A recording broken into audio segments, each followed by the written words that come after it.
उत्तर प्रदेश के एक छोटे से गांव रामपुर में रामू नाम का एक मेहनती युवक अपनी बूढ़ी माँ शांति के साथ एक छोटी सी मिट्टी की झोपड़ी में रहता था। दोनों की जिंदगी बहुत गरीबी में गुजर रही थी। रामू रोज सुबह 4 बजे उठकर इडली बनाता और पास के गांवों में बेचकर घर का खर्च चलाता था। गांव वाले उसकी मेहनत की तारीफ तो करते थे, लेकिन कम ही लोग उससे इडली खरीदते थे। इस समय कहानी में केवल रामू और उसकी माँ शांति मौजूद हैं। बेटा रामू, मैं जानती हूँ कि तू दिन रात मेहनत करता है और अपनी हर खुशी हमारे घर के लिए छोड़ देता है, लेकिन मुझे तेरी इतनी मेहनत देखकर चिंता होती है कि कहीं तू खुद को बीमार न कर बैठे। भगवान मेहनत करने वालों का साथ जरूर देता है, इसलिए कभी हिम्मत मत हारना। माँ, जब तक मेरे हाथ पैर चल रहे हैं तब तक मैं मेहनत करना कभी नहीं छोड़ूंगा। आज लोग कम इडली खरीदते हैं तो क्या हुआ, एक दिन ऐसा भी आएगा जब मेरे हाथ की बनी इडली खाने के लिए लोग लाइन लगाएंगे। बस आप अपना आशीर्वाद हमेशा मेरे साथ रखना। बेटा, तेरे पिता भी यही कहते थे कि इंसान की सबसे बड़ी दौलत उसकी मेहनत और ईमानदारी होती है। अगर नीयत साफ हो तो भगवान देर से सही लेकिन इंसाफ जरूर करते हैं। मुझे पूरा विश्वास है कि तेरी किस्मत भी एक दिन जरूर बदलेगी। माँ, मैं किसी का बुरा नहीं चाहता और ना ही किसी को धोखा देकर पैसा कमाना चाहता हूँ। चाहे मुझे कम कमाई हो, लेकिन मैं हमेशा लोगों को अच्छी और ताजी इडली ही खिलाऊंगा। यही मेरे पिता की सीख थी और मैं उसे कभी नहीं भूलूंगा। यही संस्कार इंसान को बड़ा बनाते हैं बेटा। पैसा तो कभी भी आ सकता है, लेकिन अच्छा चरित्र हर किसी के पास नहीं होता। तू ऐसे ही मेहनत करता रहे, भगवान तेरे लिए जरूर कोई अच्छा रास्ता खोलेंगे। अगली सुबह रामू गर्मा गर्म इडली लेकर गांव की गलियों में निकल पड़ा। उसकी माँ घर पर ही रुक गई। रास्ते में उसकी मुलाकात गांव के किसान हरिराम से हुई, जो खेत से वापस लौट रहे थे। अरे रामू, रोज तुझे इतनी सुबह निकलते देखता हूँ। इतनी मेहनत करने के बाद भी तेरे चेहरे पर कभी शिकायत नहीं दिखती। सच कहूँ तो तेरी लगन देखकर मुझे अपने जवान दिनों की याद आ जाती है। चाचा, अगर मेहनत छोड़ दूं तो घर का चूल्हा कैसे जलेगा। माँ मेरी राह देखती रहती हैं और मैं चाहता हूं कि उन्हें कभी किसी चीज की कमी महसूस ना हो। इसलिए चाहे धूप हो या बारिश, मैं रोज इडली बेचने निकलता हूं। बेटा, आज मुझे 20 इडली दे दे। खेत में काम करने वाले मजदूरों को भी खिलाऊंगा, ताकि उन्हें भी पता चले कि हमारे गांव में इतना मेहनती लड़का रहता है। मेहनत की कमाई हमेशा मीठी लगती है। चाचा, आपका इतना भरोसा ही मेरे लिए सबसे बड़ी खुशी है। मैं हमेशा कोशिश करता हूं कि जो भी मेरी इडली खाए उसे स्वाद के साथ अपनापन भी महसूस हो। आपकी दुआ ही मेरी सबसे बड़ी ताकत है। रामू, याद रखना बेटा, मेहनत करने वाला कभी छोटा नहीं होता। छोटा तो वह होता है जो दूसरों का हक मारकर बड़ा बनने की कोशिश करता है। तू बस ऐसे ही ईमानदारी से आगे बढ़ता रह। रामू आगे बढ़ गया। हरिराम अपने खेत की ओर चले गए। दोपहर तक धूप बहुत तेज हो गई, लेकिन रामू फिर भी गांव के बस अड्डे के पास खड़ा होकर इडली बेचता रहा। तभी पास के गांव से आए एक बुजुर्ग यात्री दीनानाथ वहां पहुंचे। बेटा, सुबह से सफर कर रहा हूँ और बहुत भूख लगी है। तेरी इडली की खुशबू दूर से ही मुझे अपनी तरफ खींच लाई। अगर ताजी हो तो मुझे भी खिला दे, क्योंकि कई घंटों से कुछ खाया नहीं है। बाबा, आप आराम से बैठ जाइए। ये इडली अभी अभी बनाई गई है और बिल्कुल गर्म है। पहले आप पेट भर कर खाइए, पैसों की चिंता बाद में कर लेंगे। भूखे इंसान को खाना खिलाना सबसे बड़ा पुण्य होता है। बेटा, आजकल लोग बिना पैसे के पानी तक नहीं पूछते, लेकिन तूने मुझे बैठाकर सम्मान दिया और पहले खाना खिलाने की बात कही। तेरे माता पिता ने सच में बहुत अच्छे संस्कार दिए हैं। बाबा, मेरी माँ हमेशा कहती हैं कि इंसानियत सबसे बड़ी दौलत होती है। अगर किसी भूखे को खाना खिलाकर उसके चेहरे पर मुस्कान आ जाए तो वही असली कमाई है। इसलिए मैं आपकी सेवा करके खुद को भाग्यशाली समझता हूँ। भगवान तुझे बहुत आगे बढ़ाए बेटा। तेरे हाथों में मेहनत का स्वाद है और तेरे दिल में दया है। जिस दिन दुनिया तेरी काबिलियत पहचानेगी, उस दिन तेरी किस्मत भी बदल जाएगी। दीनानाथ खाना खाकर अपनी यात्रा पर निकल गए। रामू भी बची हुई इडली लेकर घर लौट आया। घर पहुंचते ही उसकी माँ ने उसके चेहरे की थकान देख ली। बेटा, आज तू बहुत थका हुआ लग रहा है। पहले बैठकर थोड़ा पानी पी ले, फिर आराम से बता कि आज का दिन कैसा रहा। मैं सुबह से तेरे लौटने का इंतजार कर रही थी। माँ, आज कमाई तो ज्यादा नहीं हुई, लेकिन एक भूखे बाबा को खाना खिलाकर मन बहुत खुश हो गया। उनके चेहरे की मुस्कान देखकर ऐसा लगा जैसे भगवान ने खुद मुझे आशीर्वाद दिया हो। यही तो असली धन होता है बेटा। पैसा खत्म हो जाता है, लेकिन किसी की दुआ कभी बेकार नहीं जाती। मुझे पूरा भरोसा है कि आज उस बुजुर्ग की दुआ तेरी जिंदगी में जरूर रंग लाएगी। माँ, मैं भी यही सोचता हूँ कि अगर मेरी वजह से किसी का पेट भर जाए तो मेरी मेहनत सफल हो जाती है। मैं चाहता हूँ कि लोग मुझे पैसे से नहीं बल्कि मेरे व्यवहार से याद रखें। भगवान ऐसे ही लोगों की परीक्षा लेते हैं बेटा। जब इंसान हर मुश्किल में भी अच्छा काम करता रहता है, तब ऊपर वाला उसे ऐसी खुशी देता है जिसकी उसने कभी कल्पना भी नहीं की होती। अगले दिन सुबह रामू फिर से इडली लेकर गांव के चौपाल की ओर निकल पड़ा। उसकी माँ घर पर ही रही। चौपाल पर उसकी मुलाकात गांव के स्कूल के शिक्षक मास्टर सुरेश से हुई। रामू, कई दिनों से मैं तुम्हें देख रहा हूँ। चाहे मौसम कैसा भी हो, तुम कभी काम से पीछे नहीं हटते। तुम्हारी यही आदत तुम्हें एक दिन बहुत बड़ी सफलता तक पहुंचाएगी। मास्टर जी, मैं पढ़ लिख नहीं पाया, लेकिन इतना जरूर जानता हूं कि मेहनत करने वाला इंसान कभी खाली हाथ नहीं रहता। देर लग सकती है, पर मेहनत का फल एक दिन जरूर मिलता है। तुम्हारी बातें सुनकर मुझे बहुत खुशी होती है। गांव के बच्चों को भी तुम्हारे जैसे मेहनती लोगों से सीख लेनी चाहिए कि कोई भी काम छोटा नहीं होता, सोच छोटी नहीं होनी चाहिए। मास्टर जी, मैं बस इतना चाहता हूं कि मेरी माँ आराम से जीवन बिताएं। अगर मेरी इडली लोगों को पसंद आने लगे और हमारा छोटा सा घर खुशियों से भर जाए तो मुझे किसी और चीज की चाह नहीं रहेगी। रामू, तुम्हारे अंदर मेहनत के साथ विनम्रता भी है। यही गुण इंसान को दूसरों से अलग बनाते हैं। मुझे पूरा विश्वास है कि बहुत जल्द तुम्हारे जीवन में कोई बड़ा बदलाव आने वाला है। रामू अपनी टोकरी उठाकर चौपाल से आगे निकल गया और मास्टर सुरेश स्कूल की ओर चले गए। अब इस दृश्य में केवल रामू सड़क किनारे इडली बेच रहा था। तभी दूर से एक चमचमाती गाड़ी गांव में आकर रुकी। गाड़ी से एक सादे कपड़ों में विजय नाम का आदमी उतरा। वह शहर से आया था और किसी काम से गांव घूम रहा था। उसने दूर से ही रामू की इडली की खुशबू महसूस की और उसके ठेले की ओर बढ़ गया। भाई, मैं शहर से आया हूँ और सुबह से लगातार सफर कर रहा हूँ। दूर से ही तुम्हारी इडली की खुशबू इतनी अच्छी लगी कि बिना रुके यहाँ चला आया। अगर तुम्हारी इडली सच में इतनी स्वादिष्ट है जितनी इसकी खुशबू है, तो आज मेरा सफर सफल हो जाएगा। साहब, आप बिल्कुल चिंता मत कीजिए। मेरी हर इडली आज सुबह ताजा बनाई गई है और मैं कभी भी बासी खाना किसी को नहीं खिलाता। मेरे लिए ग्राहक भगवान के समान होते हैं, इसलिए मैं हमेशा पूरी ईमानदारी से ही अपना काम करता हूँ। तुम्हारी बातों में सच्चाई साफ दिखाई देती है। आजकल लोग ज्यादा कमाने के लिए मिलावट और धोखा देने से भी नहीं डरते, लेकिन तुम्हारे चेहरे पर मेहनत और ईमानदारी दोनों साफ नजर आ रही हैं। ऐसे लोग अब बहुत कम मिलते हैं। साहब, मेरी माँ ने मुझे बचपन से यही सिखाया है कि कम कमाओ, लेकिन किसी का भरोसा कभी मत तोड़ो। अगर मेरे हाथ की बनी इडली खाकर कोई मुस्कुराते हुए जाए तो वही मेरे लिए सबसे बड़ी कमाई होती है। मैं इसी सोच के साथ हर दिन मेहनत करता हूँ। रामू, तुम्हारी इडली का स्वाद भी शानदार है और तुम्हारा व्यवहार उससे भी बढ़कर है। मुझे लगता है कि भगवान ने मुझे आज यहाँ किसी खास वजह से भेजा है। अगर तुम ऐसे ही ईमानदारी से मेहनत करते रहे तो बहुत जल्द तुम्हारी जिंदगी पूरी तरह बदलने वाली है। विजय ने इडली खाकर पैसे दिए, लेकिन जाने की बजाय वहीं खड़ा रहा। रामू को थोड़ा अजीब लगा। विजय मुस्कुराया और बोला कि वह शहर में एक छोटा सा भोजनालय चलाता है और अच्छे ईमानदार लोगों की तलाश में रहता है। रामू, मैंने बहुत जगहों पर इडली खाई है, लेकिन तुम्हारी इडली में सिर्फ स्वाद ही नहीं, मेहनत और सच्चाई भी महसूस हुई। मैं शहर में एक छोटा सा भोजनालय चलाता हूँ और ऐसे ही लोगों की तलाश करता हूँ जो पैसे से पहले अपने काम की इज्जत करें। साहब, आपकी बातें सुनकर अच्छा लगा, लेकिन मैं अपनी बूढ़ी माँ को छोड़कर कहीं नहीं जा सकता। मेरी पूरी दुनिया वही है और उनकी सेवा करना ही मेरा सबसे बड़ा धर्म है।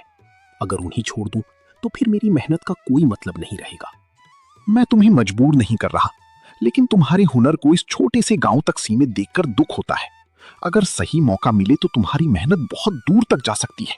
बस एक बार अपने दिल की बात सुनकर फैसला लेना। साहब, मैं बड़ा आदमी बनने का सपना तो देखता हूँ, लेकिन किसी अपने को छोड़कर नहीं। अगर भगवान मेरी मेहनत से खुश होंगे तो यही गांव में भी कोई रास्ता जरूर निकाल देंगे। मुझे अपने संस्कारों पर पूरा भरोसा है। रामू, तुम्हारी यही सोच तुम्हें सबसे अलग बनाती है। मैं आज चला जाता हूँ, लेकिन कुछ दिनों बाद फिर लौटूंगा। तब तक तुम ऐसी ही मेहनत करते रहना। क्योंकि मुझे लगता है कि हमारी मुलाकात अभी खत्म नहीं हुई है। विजय अपनी गाड़ी में बैठकर गांव से चला गया। रामू भी शाम होने पर अपनी टोकरी लेकर घर लौट आया। घर पहुंचते ही उसकी माँ ने उसके चेहरे की चमक देखकर पूछ लिया कि आज क्या हुआ। बेटा, आज तेरे चेहरे पर अलग ही खुशी दिखाई दे रही है। लगता है भगवान ने आज तेरे जीवन में कोई अच्छी खबर भेजी है। आराम से बैठ और मुझे पूरी बात बता। मेरा मन भी जानने के लिए बेचैन हो रहा है। माँ, आज शहर से एक आदमी आया था। उसने मेरी इडली की बहुत तारीफ की और कहा कि मेरे हाथ में हुनर है। उसने मुझे शहर चलकर काम करने का भी कहा, लेकिन मैंने आपके बिना कहीं जाने से मना कर दिया। बेटा, मुझे छोड़ने की चिंता मत किया कर। हर माँ चाहती है कि उसका बेटा आगे बढ़े और अपने सपने पूरे करे। लेकिन तेरी बात सुनकर मुझे इस बात की खुशी हुई कि तूने रिश्तों को पैसों से बड़ा समझा। माँ, आपकी सेवा से बढ़कर मेरे लिए कोई सपना नहीं है। अगर कभी भगवान ने मुझे बड़ा बनाया तो मैं चाहता हूं कि आप मेरी सफलता अपनी आंखों से देखें। आपकी खुशी ही मेरी सबसे बड़ी दौलत है। भगवान तेरी हर इच्छा पूरी करें बेटा। जो इंसान अपने माता पिता का सम्मान करता है, उसके लिए ऊपर वाला ऐसे दरवाजे खोलता है जिनके बारे में वो खुद भी नहीं सोच सकता। अगली सुबह रामू पहले से भी ज्यादा उत्साह के साथ इडली बनाकर गांव के बाजार पहुंचा। तभी उसकी मुलाकात पुराने ग्राहक हरिराम से फिर हुई। रामू, आज तेरे चेहरे पर पहले से ज्यादा आत्मविश्वास दिखाई दे रहा है। लगता है अब तू सिर्फ इडली नहीं बेच रहा, बल्कि अपने सपनों को भी हर दिन थोड़ा थोड़ा आगे बढ़ा रहा है। चाचा, सच कहूं तो अब मुझे पहले से ज्यादा मेहनत करने का मन करता है। अगर लोग मेरे काम की तारीफ कर सकते हैं तो मुझे भी अपने काम को और बेहतर बनाना चाहिए। इंसान को कभी सीखना बंद नहीं करना चाहिए। यही सोच इंसान को आगे ले जाती है बेटा। जो लोग अपनी मेहनत पर भरोसा रखते हैं, उनके सामने एक दिन किस्मत भी झुक जाती है। तू बस इसी तरह ईमानदारी बनाए रखना। चाचा, मैं हर दिन यही सोचकर निकलता हूं कि आज कल से बेहतर काम करूंगा। चाहे कम कमाई हो, लेकिन कोई ग्राहक मेरे हाथ की इडली खाकर निराश ना जाए, यही मेरी कोशिश रहती है। मुझे पूरा यकीन है कि बहुत जल्द पूरे इलाके में लोग तेरे नाम से इडली मांगेंगे। मेहनत की खुशबू कभी छिप नहीं सकती। एक दिन पूरी दुनिया उसे पहचान ही लेती है। हरिराम अपने खेत की ओर चले गए। रामू बाजार के पास खड़ा ग्राहकों का इंतजार कर रहा था। तभी अचानक वही शहर वाला आदमी विजय फिर से अपनी गाड़ी लेकर वहां पहुंचा। रामू, मैंने कहा था ना कि मैं दोबारा जरूर आऊंगा। पिछली कई दिनों से मैं तुम्हारी बारे में सोच रहा था। जितना तुम्हारे काम के बारे में सोचता हूं, उतना ही यकीन होता है कि तुम्हें एक बड़ा मौका मिलना चाहिए। साहब, आपका दोबारा आना ही मेरे लिए बहुत बड़ी बात है। लेकिन मैं आज भी वही बात कहूंगा कि मेरी माँ मेरी सबसे बड़ी जिम्मेदारी है। मैं कोई भी फैसला उनकी खुशी के बिना नहीं कर सकता। इस बार मैं तुम्हें शहर ले जाने नहीं आया हूं। मैं चाहता हूं कि तुम्हारा हुनर इसी गांव में आगे बढ़े। अगर तुम तैयार हो तो मैं तुम्हारी मदद कर सकता हूं, ताकि तुम्हारा अपना छोटा सा इडली का ठेला और अच्छा बन सके। साहब, आपने मेरे बारे में इतना सोचा, यही मेरे लिए बहुत बड़ी बात है।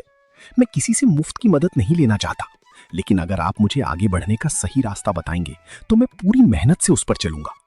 यही जवाब सुनने की उम्मीद थी मुझे। मेहनती इंसान को सहारा देना दान नहीं, बल्कि समाज की जिम्मेदारी है। मैं चाहता हूं कि तुम्हारी सफलता देखकर दूसरे लोग भी मेहनत का महत्व समझें। विजय ने रामू को अगले दिन सुबह पंचायत के मैदान में मिलने के लिए कहा और फिर अपनी गाड़ी में बैठकर चला गया। रामू खुशी और उत्सुकता के साथ घर लौटा। माँ, आज वही साहब फिर आए थे। इस बार उन्होंने मुझे गांव छोड़ने के लिए नहीं कहा, बल्कि यहीं आगे बढ़ाने का वादा किया है। उनकी बातें सुनकर मेरे मन में फिर से उम्मीद जाग गई है। बेटा, भगवान कभी किसी का हाथ सीधे पकड़कर मदद नहीं करते, वो किसी अच्छे इंसान को भेज देते हैं। लेकिन याद रखना, चाहे कितनी भी तरक्की हो जाए, अपनी सादगी और ईमानदारी कभी मत छोड़ना।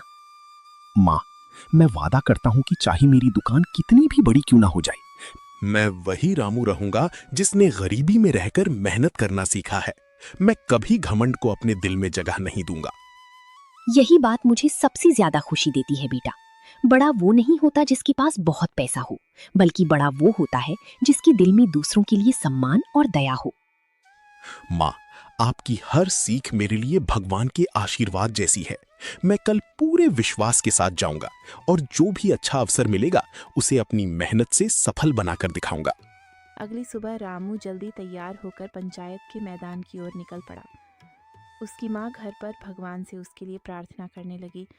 मैदान में विजय पहले से उसका इंतजार कर रहा था। उसके हाथ में कुछ कागज और एक छोटी सी चाबी थी। रामू हैरानी से उसकी ओर बढ़ा। रामू, पिछले कई दिनों में मैंने तुम्हें बहुत ध्यान से देखा है। तुम्हारी मेहनत, ईमानदारी और लोगों के प्रति सम्मान ने मुझे यकीन दिला दिया कि तुम इस मौके के सबसे सही हकदार हो। साहब, मैं तो बस अपना काम पूरी लगन से करता हूं। आपने मेरे ऊपर इतना भरोसा किया, यही मेरे लिए किसी इनाम से कम नहीं है। मैं आपकी उम्मीद कभी टूटने नहीं दूंगा। ये चाबी तुम्हारे लिए है। गांव के बाजार में एक छोटा सा खाली ठेला मैंने तुम्हारे नाम से किराए पर ले लिया है। अब तुम टोकरी लेकर घूमने की बजाय अपनी एक तय जगह से इडली बेचोगे। साहब, मैं आपका ये एहसान जीवन भर नहीं भूलूंगा। मैं वादा करता हूं कि इस ठेले को अपनी मेहनत से इतना मशहूर बनाऊंगा कि लोग दूर दूर से सिर्फ इडली खाने यहां आएंगे। रामू, आज से तुम्हारी असली परीक्षा शुरू होती है। मेहनत वही रखनी है, ईमानदारी वही रखनी है और इंसानियत भी वही रखनी है। अगर तुम ऐसा करते रहे तो ये छोटा सा ठेला एक दिन बड़ी पहचान बन जाएगा। अगले ही दिन से रामू ने अपने नए ठेले पर इडली बेचनी शुरू कर दी। अब उसे पूरे गांव में घूमना नहीं पड़ता था। लोग खुद उसके ठेले पर आने लगे। उसकी माँ पहली बार अपने बेटे का छोटा सा ठेला देखकर खुशी से भावुक हो गई। इस समय विजय अपने काम से शहर लौट चुका था। बेटा, आज तुझे अपनी इस छोटी सी ठेले पर काम करती देखकर मेरी आंखों में खुशी के आंसू आ गए हैं। कल तक तू धूप और बारिश में पूरे गांव में घूमता था, लेकिन आज भगवान ने तेरी मेहनत का पहला फल तुझे दे ही दिया। माँ, ये सब आपकी दुआओं का असर है। मैं आज भी खुद को वही पुराना रामू मानता हूँ जो सिर पर टोकरी रखकर इडली बेचता था। बस फर्क इतना है कि अब लोगों को मुझे ढूंढना नहीं पड़ता, वे खुद मेरे पास आ जाते हैं। बेटा, याद रखना कि इंसान की असली पहचान उसके व्यवहार से होती है। अगर तू आज भी हर ग्राहक से उसी प्यार से बात करेगा तो ये छोटा सा ठेला एक दिन पूरे इलाके की पहचान बन जाएगा। माँ, मैं कभी भी अपने ग्राहकों को सिर्फ ग्राहक नहीं समझूंगा। जो भी मेरे ठेले पर आएगा उसे अपने परिवार के सदस्य जैसा सम्मान दूंगा। यही मेरी सबसे बड़ी पूंजी है और यही मेरी असली ताकत भी है। भगवान तुझे हमेशा ऐसे ही सीधा और ईमानदार बनाए रखें बेटा। मुझे अब पूरा विश्वास हो गया है कि तेरे पिता जहां भी होंगे आज अपने बेटे पर बहुत गर्व महसूस कर रहे होंगे। कुछ ही हफ्तों में रामू की इडली की खुशबू आसपास के गांवों तक पहुंच गई। रोज सुबह लोग उसके ठेले पर आने लगे। तभी एक दिन विजय फिर से शहर से आया और दूर खड़े होकर रामू का काम देखने लगा। रामू, आज मैं बहुत खुश हूं। जिस दिन मैंने तुम्हें पहली बार देखा था उसी दिन समझ गया था कि मेहनत करने वाला इंसान कभी हार नहीं सकता। आज तुम्हारे ठेले पर लगी भीड़ देखकर मेरा विश्वास और भी मजबूत हो गया है। साहब, अगर उस दिन आपने मुझ पर भरोसा ना किया होता तो शायद मैं आज भी सिर पर टोकरी उठाकर पूरे गांव में घूम रहा होता। आपने मुझे सिर्फ ठेला नहीं दिया बल्कि मेरी मेहनत को एक नई पहचान दी है। रामू, मैंने तुम्हें कोई सफलता नहीं दी, मैंने सिर्फ एक छोटा सा मौका दिया था। सफलता तो तुम्हारी ईमानदारी, तुम्हारी मेहनत और तुम्हारे अच्छे व्यवहार ने दिलाई है। यही बातें इंसान को भीड़ से अलग बनाती हैं। साहब, मैं आज भी हर सुबह उसी लगन से इडली बनाता हूं जैसे पहले बनाता था। मैं चाहता हूं कि मेरे काम में कभी घमंड ना आए, क्योंकि मेहनत छोड़ते ही इंसान अपनी पहचान खो देता है। तुम्हारी यही सोच तुम्हें बहुत आगे ले जाएगी। मुझे भरोसा है कि आने वाले समय में लोग तुम्हें सिर्फ रामू नहीं बल्कि पूरे इलाके के सबसे मेहनती इडली वाले के नाम से जानेंगे। कुछ महीनों बाद रामू की कमाई पहले से कई गुना बढ़ गई। उसने सबसे पहले अपनी झोपड़ी की मरम्मत करवाई और माँ के लिए एक मजबूत पक्का कमरा बनवाया। बेटा, मुझे इस नए कमरे से ज्यादा खुशी इस बात की है कि तूने अपनी पहली बड़ी कमाई अपने घर और अपनी माँ पर खर्च की। आज मुझे ऐसा लग रहा है जैसे मेरी सारी तपस्या सफल हो गई हो। माँ, इस घर की हर ईंट में आपकी दुआ शामिल है। अगर आपने बचपन में मुझे मेहनत, ईमानदारी और इंसानियत का रास्ता ना दिखाया होता तो मैं कभी इस मुकाम तक नहीं पहुंच पाता। बेटा, आज भी तेरे दिल में वही सादगी है जो पहले थी। यही बात मुझे सबसे ज्यादा खुशी देती है। पैसा बदल सकता है, लेकिन अच्छे संस्कार कभी नहीं बदलने चाहिए। माँ, मैं वादा करता हूँ कि चाहे मेरी दुकान कितनी भी बड़ी क्यों ना हो जाए, मैं कभी किसी गरीब या भूखे इंसान को खाली हाथ नहीं लौटाऊंगा। मुझे भूख की तकलीफ अच्छी तरह याद है। भगवान तुझे हमेशा दूसरों की मदद करने की ताकत दे। जो इंसान अपनी खुशियों में भी दूसरों का दर्द नहीं भूलता, उसकी तरक्की को कोई भी रोक नहीं सकता। एक दिन विजय आखिरी बार रामू से मिलने आया। उसने देखा कि रामू अब भी पहले की तरह हर ग्राहक का मुस्कुराकर स्वागत करता है। यह देखकर उसके चेहरे पर संतोष की मुस्कान आ गई। रामू, आज मैं निश्चिंत होकर वापस जा सकता हूं। मुझे डर था कि कहीं सफलता तुम्हें बदल ना दे, लेकिन आज देखकर खुशी हुई कि तुम्हारे कपड़े बदले हैं, ठेला बदला है, लेकिन तुम्हारा दिल बिल्कुल नहीं बदला। साहब, अगर इंसान सफलता मिलने के बाद अपने पुराने दिन भूल जाए तो वो कभी सच्चा इंसान नहीं कहलाता। मैं आज भी हर सुबह अपने संघर्ष के दिनों को याद करके ही काम शुरू करता हूँ। यही वजह है कि लोग तुम्हें इतना सम्मान देते हैं। पैसा कमाने वाले बहुत मिल जाते हैं, लेकिन लोगों के दिल जीतने वाले बहुत कम होते हैं। तुमने दोनों चीजें अपनी मेहनत से हासिल की हैं। साहब, आपने मुझे हमेशा सही रास्ता दिखाया। अब मेरी कोशिश यही रहेगी कि मैं भी किसी मेहनती इंसान की वैसे ही मदद करूं जैसे एक दिन आपने मेरी की थी। बस यही मेरी सबसे बड़ी जीत होगी रामू। जब एक अच्छा इंसान दूसरे अच्छे इंसान का सहारा बनता है, तभी समाज सच में आगे बढ़ता है। भगवान हमेशा तुम्हें खुश रखें। विजय शहर लौट गया। रामू रोज की तरह अपने ठेले पर मेहनत करता रहा। अब उसकी इडली सिर्फ स्वाद के लिए नहीं, बल्कि उसकी ईमानदारी और इंसानियत के लिए भी मशहूर हो चुकी थी।